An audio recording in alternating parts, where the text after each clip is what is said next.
Hello दोस्तों, मेरी कहानी वाले चैनल पे आप सभी का स्वागत है। तो दोस्तों, हमारी आज की कहानी है आशियाना। शर्मा जी 60 साल की उम्र में रेलवे की नौकरी से रिटायर हो चुके थे। वह कलकत्ता के रेलवे कॉलोनी के सरकारी क्वार्टर में रहते थे। उनके क्वार्टर में अब दूसरा कर्मचारी आने वाला था। उसका फ़ोन शर्मा जी को आज ही आया कि शर्मा जी, हम संडे को आ रहे हैं। आप जितना जल्दी हो सके घर खाली कर दीजिए। शर्मा जी ने अपनी मिसेस को ये बात बताई। अनीता जी, हमें किसी भी हाल में यह घर खाली करना होगा। ये सुनकर अनीता जी गुस्से में आ गई। उन्होंने शर्मा जी से साफ साफ मना कर दिया था, चाहे कुछ भी हो जाए, मैं ये घर खाली नहीं करूंगी। मैंने इस घर को 30 सालों से अपने प्यार से सींचा है। घर की एक एक ईंट गवाह है कि कितनी मेहनत और लगन से मैंने इस घर को संवारा है। अनीता जी मन में ही सोच रही थी, अब कुछ ही पल में यह घर किसी और का हो जाएगा। अपना बेडरूम, अपनी रसोई, अपना पूजा स्थान, सब कुछ ही पल में पराया हो जाएगा। जिस घर में 30 सालों की यादें जुड़ी हों, उसे यूं ही छोड़कर चले जाना कोई आसान बात नहीं थी। इसके बाद शर्मा जी ने अनीता जी को प्यार से समझाया। भाग्यवान, तुम बात को समझती क्यों नहीं हो? ये सरकारी क्वार्टर है, इसे तो हमें एक दिन छोड़ना ही था। जब तक नौकरी थी तब तक क्वार्टर था। अब नौकरी खत्म हो गई, अब क्वार्टर भी खत्म हो गया। चलो ठीक है, मैं घर खाली कर दूंगी, लेकिन अब आप मुझे बताइए कि हम रहेंगे कहाँ? अनीता जी की बात सुनकर शर्मा जी भी सोच में पड़ गए।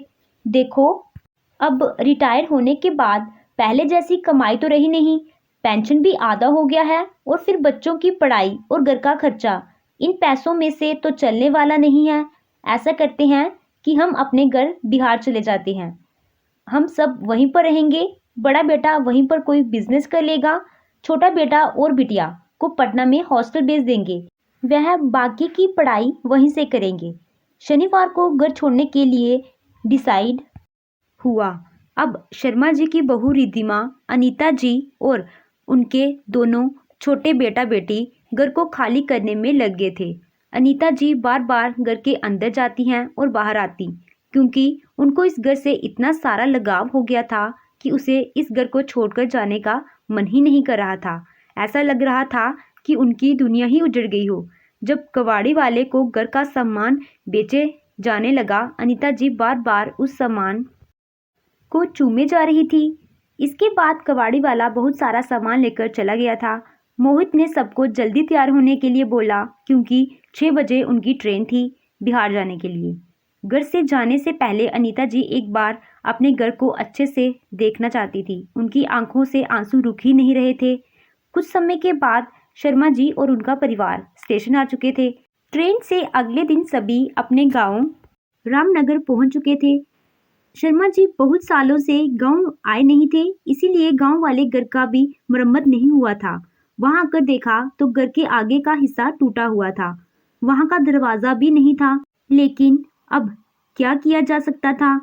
सभी लोग उसी घर में एडजस्ट हुए। दरवाजे पर एक बेडशीट का पर्दा लगाया गया तत्काल के लिए। गांव में किसी का भी मन नहीं लगता था, क्योंकि बच्चे शहर में ही पले बड़े थे, पर मजबूरी के कारण उन्हें उसी घर में ही रहना पड़ रहा था। कुछ दिन के बाद छोटे बेटे और बेटी का एडमिशन पटना एक हॉस्टल में करवा दिया गया, ताकि वह अपनी पढ़ाई पूरी कर सके। बड़े बेटे के लिए शर्मा जी सोच रहे थे कि गांव में ही एक दुकान खुलवा कर दी जाए, ताकि उसका खर्च और घर का खर्चा आराम से चल सके। लेकिन मोहित की बीवी गांव में रहना नहीं चाहती थी, क्योंकि वह शहर की रहने वाली थी और उसे गांव में रहना बिल्कुल भी पसंद नहीं था। वह मोहित को अक्सर कहा करती थी कि तुम चलो कलकत्ता, वहां पर पापा से कहकर कहीं ना कहीं प्राइवेट नौकरी तो लगवा दूंगी, वहीं पर रहेंगे। लेकिन मोहित अपने माँ पिताजी का आज्ञाकारी बेटा है। वो अपनी माँ बाबूजी के विरुद्ध जाकर कोई भी काम नहीं करता। मोहित की बीवी रिद्धिमा ने जिद में आकर भोजन खाना ही छोड़ दिया। जब तक तुम शहर में कमाने नहीं जाओगे, मैं खाना नहीं खाऊंगी। बहू की जिद देखकर शर्मा जी और अनीता जी ने भी यही फैसला लिया कि मोहित को कमाने के लिए शहर भेज दिया जाए। कुछ दिनों के बाद मोहित कमाने के लिए शहर चला गया। मोहित ने शहर में मोबाइल रिपेयरिंग का कोर्स किया था, इसीलिए एक अच्छी सी कंपनी में उसकी नौकरी लग गई। और वहाँ अच्छा पैसा कमाने लगा था। मोहित चाहता था कि रिद्धिमा गांव में ही रहकर माता पिता की सेवा करे, पर रिद्धिमा ने साफ साफ मना कर दिया कि मैं तुम्हारे माँ बाबूजी की सेवा करने के लिए अपने बच्चों की जिंदगी बर्बाद नहीं कर सकती हूँ। तुम ही बताओ, अब हमारा बच्चा 3 साल का हो गया है, अगले साल उसका एडमिशन भी करवाना होगा। तुम क्या चाहते हो कि तुम्हारा बच्चा एक गांव के स्कूल में पढ़े? पत्नी की जिद के आगे मोहित उसे भी अपने साथ शहर ले आया था। अगले साल शर्मा जी ने अपनी बेटी के लिए एक अच्छा सा लड़का देखकर उसकी शादी करवा दी। इसके बाद राकेश का भी मेडिकल में एडमिशन करवाना था, लेकिन मेडिकल की फीस जमा करने के लिए अब शर्मा जी के पास बिल्कुल भी पैसे नहीं बचे थे, क्योंकि जो भी पैसा उन्होंने जमा किया था वह बेटी की शादी में खर्च हो गया।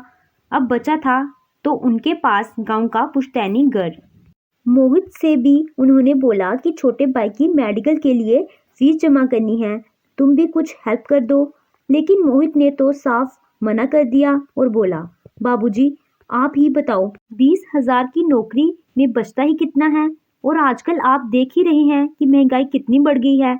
शर्मा जी समझ गए थे कि मोहित राकेश की मदद नहीं करना चाहता है, लेकिन शर्मा जी राकेश का फ्यूचर बर्बाद नहीं करना चाहते थे। इसीलिए उन्होंने गांव के पुश्तैनी घर का कुछ हिस्सा बेच दिया और फीस जमा कर दी। बेटा राकेश कुछ समय के बाद डॉक्टर बन गया और दिल्ली के एक अस्पताल में ज्वाइन भी कर लिया। राकेश को अब नौकरी करते हुए 3 साल से भी ज़्यादा समय हो गया था। गांव में अनीता जी और शर्मा जी राकेश की शादी के बारे में सोच रहे थे। तभी शर्मा जी के फ़ोन पर राकेश का फ़ोन आता है। पापा जी, आप 11 तारीख को दिल्ली आ जाओ, क्योंकि हमारा रिसेप्शन है। ये सुनकर शर्मा जी को जैसे करंट सा लग गया हो। रिसेप्शन? पर बेटा तुमने शादी कब की? पापा क्या बताऊं, इतनी जल्दी में शादी हो गई कि मैं आपको बता नहीं पाया। पर असल बात ये थी कि राकेश अपनी शादी में अपने माँ बाप को बुलाना ही नहीं चाहता था। उसे लग रहा था कि अगर मेरे माँ बाप मेरी शादी में आएंगे तो मेरी बेइज्जती हो जाएगी। उसने एक बार भी ये नहीं सोचा कि जिस माँ बाप ने उसे डॉक्टर बनाने के लिए अपना घर तक बेच दिया, आज उन्हीं को अपनी शादी में बुलाने के लिए उसे अपनी बेइज्जती महसूस हो रही है। रिसेप्शन में राकेश अपने माँ बाप को इसलिए बुला रहा था क्योंकि रिसेप्शन में कोई खास लोग नहीं आने वाले थे। सोचा कि चलो माँ बाप को भी बुला लेते हैं। इसके बाद राकेश अपने पापा से कहता है, पापा आप अपना सारा सामान लेकर आना। मैं सोच रहा हूँ अब आप गांव में रहकर क्या करेंगे? वहाँ पर आपकी कोई देखभाल करने वाला तो है नहीं। अब आप लोग मेरे साथ ही शहर में रहेंगे। शर्मा जी ने यह सारी बात अनीता जी को बताई। जैसे ही अनीता जी को बेटे की शादी की बात पता चली, वह तो आग बबूला ही हो गई।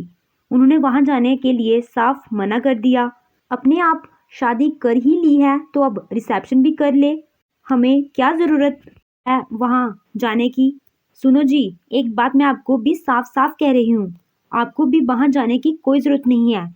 एक बार तो मैंने आपके कहने पर वह घर छोड़ दिया था, लेकिन अब मैं इस घर को छोड़कर कहीं नहीं जाऊंगी, चाहे जो भी हो जाए। मेरी अर्थी अब इस घर से ही निकलेगी। पर शर्मा जी ने जैसे तैसे अनीता जी को शहर जाने के लिए मना ही लिया।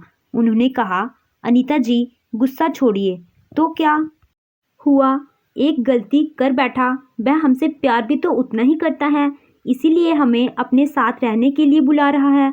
हमने उसे पढ़ाया लिखाया और आज वह डॉक्टर बन गया है, हमें तो खुश होना चाहिए।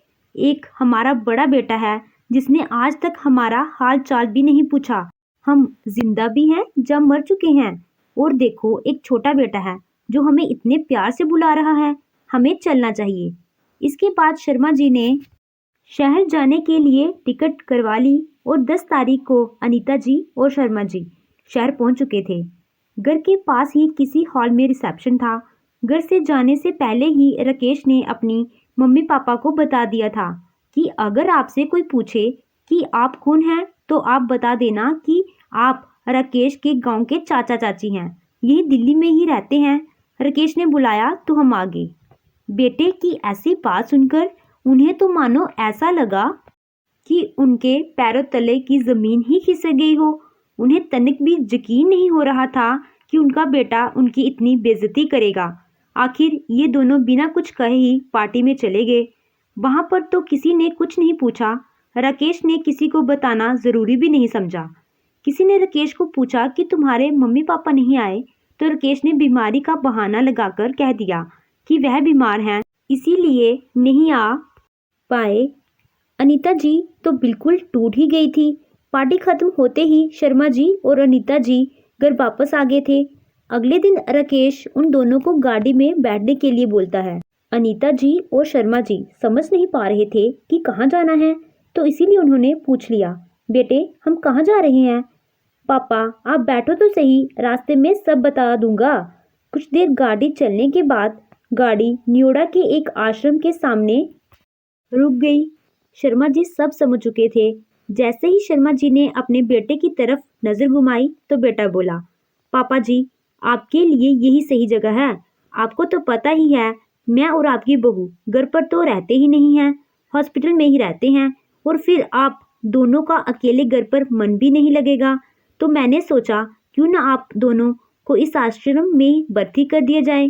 यहाँ पर आपकी तरह के बहुत सारे लोग रहते हैं, उनके साथ आपकी दोस्ती हो जाएगी और आपका मन भी लगा रहेगा। और मैं फिर संडे आपसे मिलने तो आता ही रहूँगा। इसके बाद राकेश आश्रम के अंदर गया और जो भी फॉर्मेलिटी होती है वह सब करके अपने मम्मी पापा को वृद्धाश्रम छोड़कर घर चला गया। राकेश के जाने के बाद अनीता जी और शर्मा जी एक दूसरे को गले लगाकर रोए ही जा रहे थे। एक दूसरे को कहने के लिए अब उनके पास कोई भी शब्द नहीं था, क्योंकि उनका आशियाना हमेशा के लिए छूट गया था। तो दोस्तों आपको ये कहानी कैसी लगी? कहानी अच्छी लगी हो तो वीडियो को लाइक कीजिएगा, चैनल पे नए हो तो चैनल को सब्सक्राइब कीजिएगा। Thank you.